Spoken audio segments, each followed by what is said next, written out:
हर साल भारत में करोड़ों टन ऑर्गेनिक वेस्ट जनरेट होता है। खेती के बाद बचने वाला बायोमास, डेयरी फार्म से निकलने वाला वेस्ट, गांव और शहरों का ऑर्गेनिक वेस्ट। सोचिए, अगर इसी वेस्ट को क्लीन फ्यूल में बदल दिया जाए और इसी से गाड़ियां चल सके, इंडस्ट्रीज को गैस मिले और फार्मर्स को एक्स्ट्रा इनकम भी मिले।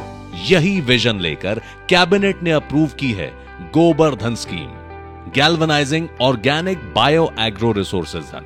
सिंपल भाषा में, जो ऑर्गेनिक वेस्ट आज बेकार पड़ा है, उसी को रिसोर्स बनाकर कंप्रेस्ड बायोगैस यानी सीबीजी प्रोड्यूस की जाएगी। ये एक क्लीन फ्यूल है। इससे इंडिया की क्लीन एनर्जी भी बढ़ेगी और इंपोर्टेड फ्यूल पर डिपेंडेंस भी धीरे धीरे कम होगी। ये काम कैसे करता है? खेती का बचा हुआ बायोमास और दूसरा ऑर्गेनिक वेस्ट सबसे पहले सीबीजी प्लांट में कलेक्ट होगा। वहां साइंटिफिक प्रोसेस से इस वेस्ट से गैस बनेगी। गैस को क्लीन और कंप्रेस करके सिटी गैस डिस्ट्रीब्यूशन नेटवर्क और पाइपलाइंस के थ्रू होम्स, इंडस्ट्रीज और सीएनजी व्हीकल्स तक पहुंचाया जाएगा। और सबसे इंटरेस्टिंग बात, गैस बनने के बाद जो मटेरियल बचता है वो हाई क्वालिटी ऑर्गेनिक फर्टिलाइजर बन जाता है। आज जो स्कीम अप्रूव हुई है वो एक कॉम्प्रिहेंसिव स्कीम है जिसमें 6 पिलर्स हैं। जो भी मैन्युफैक्चर करेगा बायोगैस, उसको एक अश्योर्ड ऑफटेक यानी उसके प्रोडक्ट को खरीदने की गारंटी दी जाएगी। सेकेंड है प्राइस की स्टेबिलिटी। प्राइस, ग्लोबल ऑयल का प्राइस, गैस का प्राइस अप एंड डाउन होता रहता है, तो बायोगैस को वो सब वॉलेटिलिटी प्राइस की न देखनी पड़े, इसके लिए एक अश्योर्ड प्राइस का सिस्टम बनाया गया है। और जो कैपिटल एक्सपेंडिचर होता है बायोगैस के प्लांट लगाने में, उसमें सपोर्ट दिया जाएगा, कैपेक्स का सपोर्ट।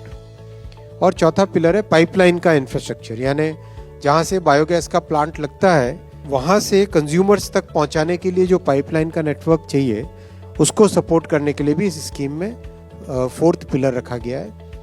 5th पिलर है एमएसएमईज, और विशेषकर जो विमेन लेड एमएसएमईज हैं उनके लिए क्रेडिट गारंटी। और 6th पिलर है इनोवेशन के लिए। मान लो कोई नए मेथड से करना चाहे, कोई नया टेक्नोलॉजी लाना चाहे इसमें, तो उनको एक इनोवेशन का स्कोप चैलेंज फंड के थ्रू दिया जाएगा। गवर्नमेंट का टारगेट है देश में सीबीजी प्रोडक्शन को 10 गुना बढ़ाना। इससे देश में नए इन्वेस्टमेंट्स आएंगे और 1.5 लाख से ज्यादा जॉब्स क्रिएट होंगी। इस स्कीम से 10 million metric ton fossil fuel को रिप्लेस करने का टारगेट है। साथ ही 40 मिलियन टन से ज्यादा CO2 एमिशंस कम होंगी और हर साल लगभग 250 million metric ton organic fertiliser भी प्रोड्यूस होगा। यही है वेस्ट से वेल्थ और क्लीन एनर्जी की तरफ एक बड़ा कदम, गोबर धन स्कीम।